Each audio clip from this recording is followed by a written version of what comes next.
Hey, well, hello. Can you see me? I need a little bit more light up top there, but hopefully you can see me. You don't have to look into my eyes. It's not a pleasant sight. Right now, there's some anger hanging out in there. And so, welcome to the Rude Boy Sound. It's not up there, but hey, you know by this, this is the Rude Boy DJ Paul, and this is a Tottenham, USA. And today we are going to do a review of what took place this afternoon. Um, it was just one of those games wherein you are waiting to see what this manager is made of, what these players are made of, and like most of the other videos that I did are just trying to break down what's happening.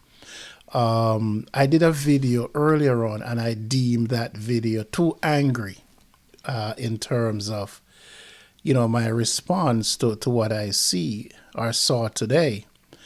And I'm like, why should I show this kind of anger in trying to disseminate information, opinion on a freaking football game?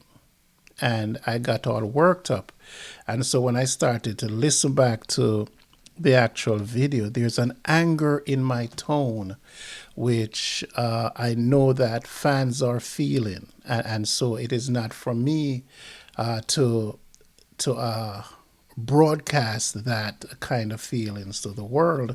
So here I am redoing the video. But the points that I was making, very poignant in terms of what we're doing. And I said before, again, I don't know if I posted the video. There are lots of videos up there that I've done. There are some to the point of resignation in terms of what I'm looking for, what my expectations are. And before I say anything whatsoever, is that I want this manager to win. I want him to win. Not because he's a good manager, not because he's a good coach, but because he is the manager of Tottenham HotSpurs. And that is the only reason I can give you why I want us to go out there and win, regardless of how it happens on Thursday. And then we can have this discussion, or this discussion can continue the how. I don't know how we made it thus far. That's a good conversation to have. That's a good thing to be happening at the end of the day on Friday, Thursday rather. And so we can talk about that. But what we don't want to do is push some of the things to the side. Here's one of the things that I am not going to do, or I just don't feel like it is important to some. Yes, it is. They can continue on and on and on about the macro part of Spurs, which is knowing that Daniel Levy is the man that is responsible for everything that happens at Spurs. And I can take a little walk through to see. I don't want to spend too much time on all of this. I just want to give my opinion and wrap it up in maybe about 20 to 25 minutes. Hopefully I can get through that, so bear with me. Levy has, in my opinion, hasn't done a good job. But at the same time, you hire who you hire because of their expertise. When those expertise start falling short, then obviously it goes back to Daniel Levy. And I think this is what's happening in this case, where we turn the pages over once again, or the page over, and we brought in Scott Munn, we brought in Ewan Lang, Rob McKenzie, and of course followed by the manager. That's the team that is supposed to be taking us in this new direction. And my goodness, it is not looking good. First, we have Ewan Lang telling us how difficult it is to sign players. I don't know what Rob McKenzie does because in the combination of Ange and Rob McKenzie, the scouts and the manager, those are the players that they produce, and these are the players for the system that obviously the manager said he want. According to Scott Munn, he is the man that gets the money from Daniel Levy to support and make sure Ange gets what he needs. That's what I heard coming directly from Scott Munn. I do have a video where he did this interview with Royal Broadcasting, I think from India, where he specifically state that he is a man with the kitty. I'm not going to challenge that. This is not the video. We can look back at that at the end of the season, and we can have that in a different dialogue. But today, what I really want to focus on is how we get to where we are. We have to go back to the inception, and we have to look at what Ange was trying to institute. And when he tries to institute it, you want to give him that leeway. You want to give him the players. You want to give him everything. I personally think that he gets the money, $402 million to spend on players since he came in is a lot of money for what we're getting in terms of results. Of course, we finished in the top 5. We were in Europe, but this year, the second year, it is just not adding up to the bucks that we spent, and that is on the manager. That's on the backroom staff. That's on Daniel Levy. They are the ones who are responsible for the players that are out there. I don't think the players are being put in the best position to succeed. I do acknowledge wholesome that we had a lot of injuries during the season. But when you look at it, again, I didn't see the backroom staff trying to help Ange in those areas wherein he needed help, knowing that we have injuries since October, November, December, all the way through January. 2 days before the window closes, we got 2 players on loan. That is absolutely not good enough for the size of Spurs. And so you lay that at the backroom staff, and you lay that with Ange Postecoglou, because we have enough time. We have over 120 days to figure out that we really need somebody, whether or not we're going to bring those players in on loan, or however we were going to bring those players. It should have happened early in the window. And so when you hear, Lang is saying, oh my goodness, how difficult it is to sign players. That's your job. You're paid to do the difficult job. You accepted the post to do the difficult job. Tottenham as a whole is difficult. I don't want to hear it. I hear that from Conte already, how difficult Spurs is. I know, we know as fans, we all know that. We don't want to hear that. We needed to do your job.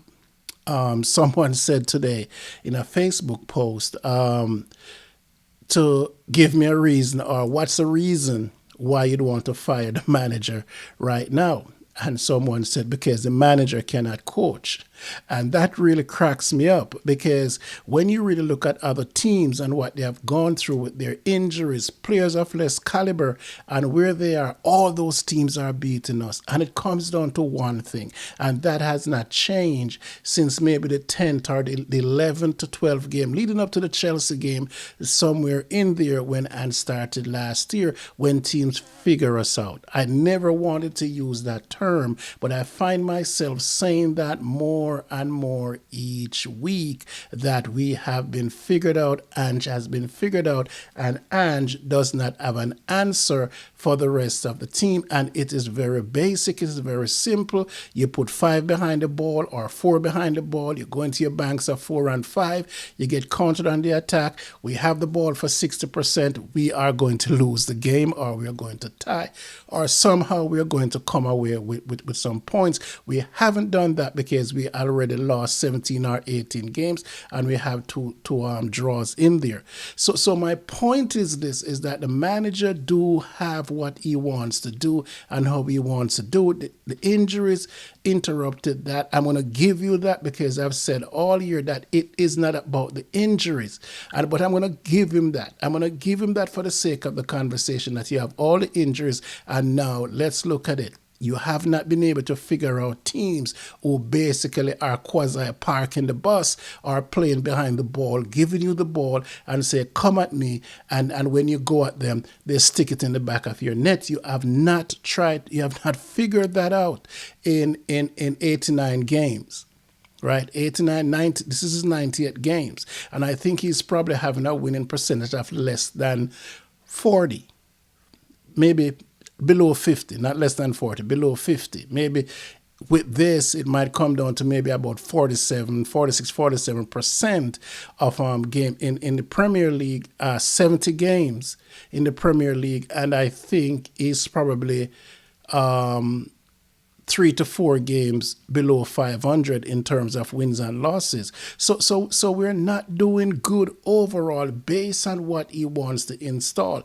Now, someone is going to try and tell me that it is the players. He doesn't have the players to do it. And I would remind you that Ange accepted all the players. He doesn't want to. He doesn't want. I think he shipped 15 to 16 players since he came in and bring back the same amount. Now you have enough time. There are 15 players that you're bringing into the club. That means you have 15 chances to bring the kind of quality that you want back in the club. So that is no excuse. That's a full team that you could have bring in the club with the money that you get. I do not want to hear that the players does not fit his system or the players are not good enough. The manager is responsible for part of the recruiting.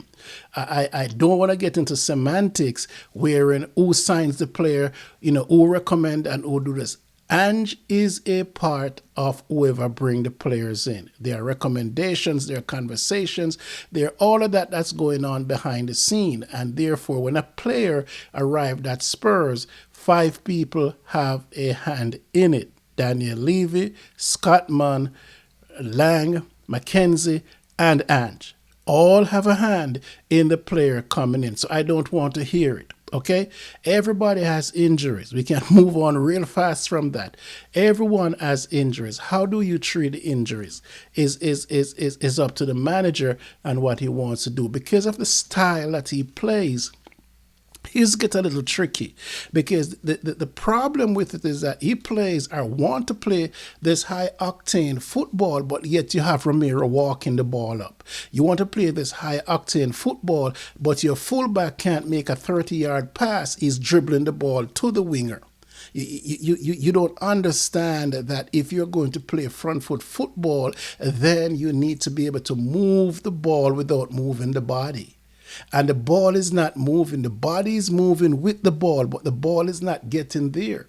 The body is not supposed to be always accompanying the ball. You want to play front foot football, you got to get the ball where the ball is supposed to go with that body that is moving up there. The possession, the person who's in possession of the ball, not necessarily has to be the ball carrier. You're not a running back in football. American football, that is. You want to be a ball carrier. You want to be passing, through the spaces. What we do is that we eat the spaces that are provided for the ball to travel through. So we are more detrimental to our own cause than the opposition, because the opposition is sitting behind the ball. And we are walking the ball up. You give the ball to Romero. We have 60% of the ball, and Romero touches the ball over 40% of that time out of the 60. And we have 2 goals in the back of our net. That is what has been happening for the past year and a half, for 2 seasons. We look at it, and over the season, over the time, we look more dangerous to go down, or maybe toothless, or whatever it is. I don't want to mess up the term, but we look more vulnerable. That's it. We look more vulnerable to go down on the board. Even when we score, we are looking like we're going to lose the game. Chances are if we score 1, they're going to score 2 because of how we play. We don't have any respect for the one that we have in the back of the net. And so you find out that every team has a chance to come back and do something because we don't defend well. We don't transition our defense the way most team does. And most team will just sit and just say, come to me, mama, I'm not going anywhere. And we can't penetrate or do anything because the way we play, we have the ball bouncing around between Romero and Vic and Van de Ven and Romero and Porro back to Romero. And the ball hasn't passed the half line as yet. Romero sits on it, dresses it, passes it 5 yards, gets it back, do whatever he wants to do. Then he tries to force it. We lose the turnover. It's in the back of our net. Go watch the tapes. I'm not making stuff up.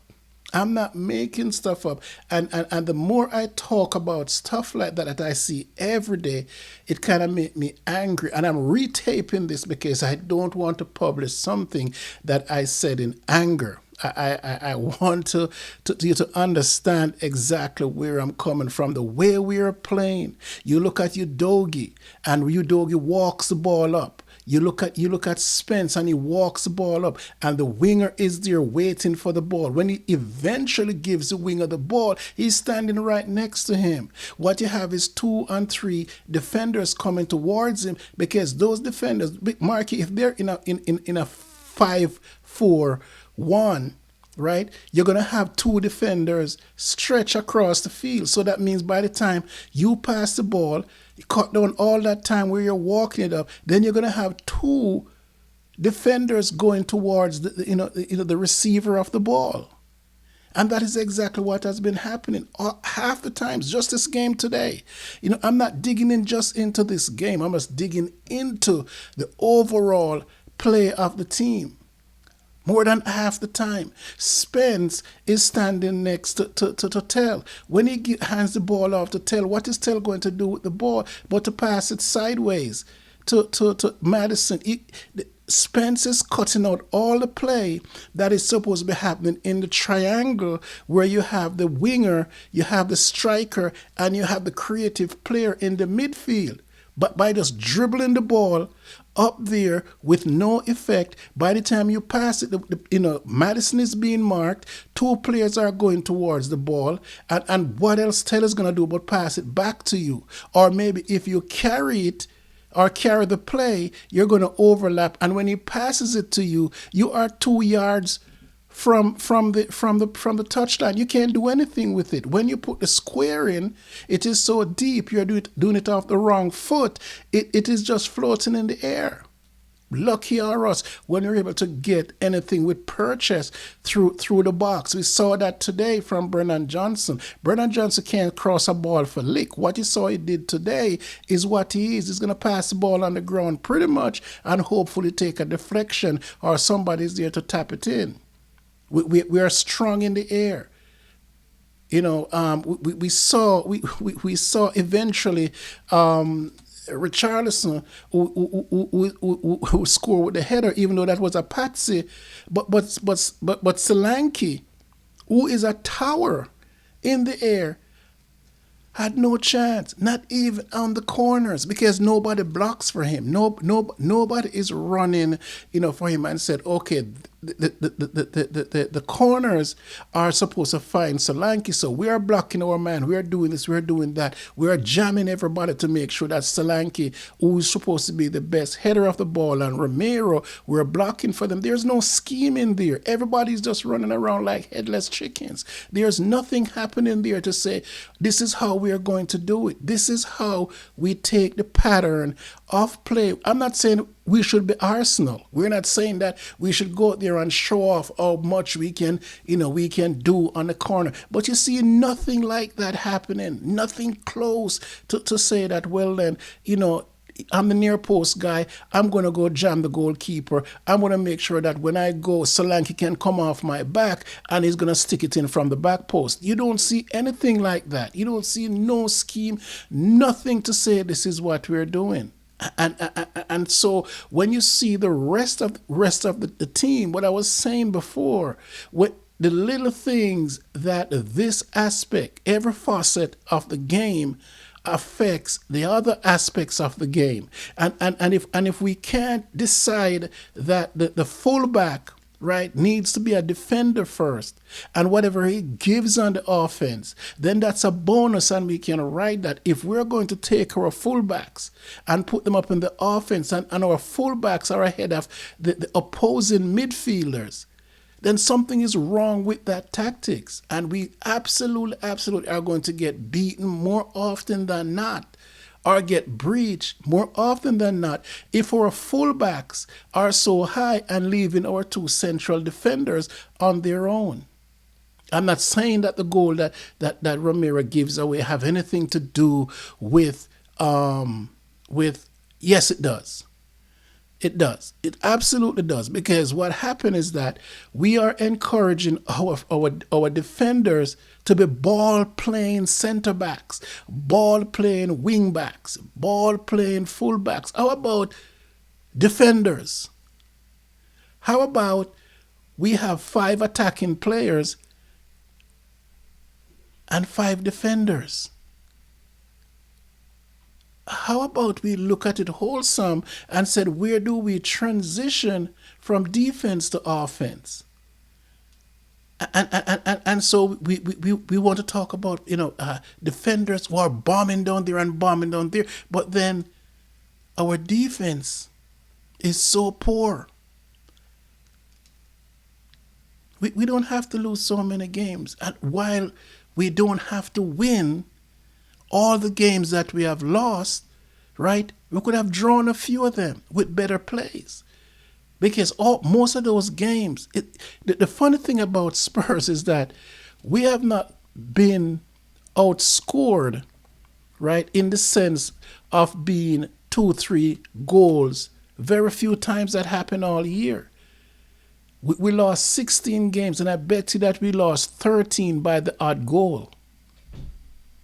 And so when you look at that, there is something that is missing. We're not coming back when we are down because we have the possession. And then when you look at it, if you have the ball for that long, the clock is against you. If you're having the ball for 60% of the time and you're not scoring with it, then when the team score, the clock is always going to be against you. And that is why you're going to give up the other one. Because by the time you start looking for the other goal, you're going to leave yourself open. That is natural. If you play American football and you're down, you're not going to hand it off to the running back, standing on your 10 yards line. You're going to want to move it up the field. Chances are you're going to throw a pick and you're going to return it for a touchdown. That's natural. That is natural for you to do. That's natural for it to happen in sports. For those who understand American football, that is. And we are always chasing the game. Either we're chasing the game or we feel like we're chasing the game because of how we play. And the thing that I want you to digest is that every team has prepared for us. Every single team prepared for us. And you can see it because everyone has the blueprint. This is how you play Spurs. And Spurs, as in Ange, is not prepared for the teams that are so well prepared to play against us.